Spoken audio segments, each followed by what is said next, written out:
শান্তিতে নোবেল পুরস্কার নয়, ফিফা পিস প্রাইজ পেয়েছেন আমেরিকার প্রেসিডেন্ট ডোনাল্ড ট্রাম্প। পুরস্কার জিতে একাই পড়েছেন মেডেল, ছুঁয়ে দেখেন ন্যাশনাল ট্রফি। ৮ মাসে ৮ যুদ্ধ থামানোর কৃতিত্ব নিয়েছেন ট্রাম্প। আরএফএল গিজার মানে চটজলদি পানি গরম, বিদ্যুৎ বিল 20% কম। আরএফএল গিজার, উষ্ণ পানির পরশ। United States of America, Mr. Donald J. Trump, please. চেয়েছিলেন শান্তিতে নোবেল, তার জন্য সুপারিশও করেছিলেন ইসরায়েলের প্রধানমন্ত্রী বেনিয়ামিন নেতানিয়াহু।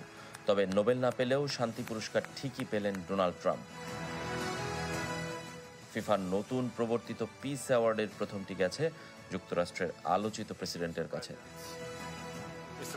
ওয়াশিংটনের কেনেডি সেন্টারে বিশ্বকাপ ফুটবলের ড্র অনুষ্ঠানে তার হাতে যে পুরস্কার তুলে দেন জিয়ানি ইনফান্তিনো, আসলে তুলে দেওয়ার সুযোগ হয়নি, নিজেই নিজের মেডেল গলায় ঝুলিয়েছেন ট্রাম্প। সার্টিফিকেট থেকে একটা অংশ পড়ে শোনান ফিফা সভাপতি, তবে ট্রাম্প তা হাতে নেননি, স্পর্শ করেননি সুদৃশ্য ট্রফিটি। বৈশ্বিক শান্তি ও ঐক্য প্রতিষ্ঠায় অসাধারণ ভূমিকা রাখবেন যারা, তাদেরই একজন এখন থেকে প্রতি বছর পাবেন এই পিস অ্যাওয়ার্ড।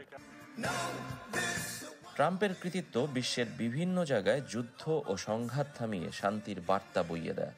এর মধ্যে Bharat Pakistan, Rwanda Congo, Thailand Cambodia, Armenia Azerbaijan, মিশর ও ইথিওপিয়া, সার্বিয়া কসোভো সহ ৮ মাসে ৮ যুদ্ধ থামানোর দাবি নিজেই করেছেন।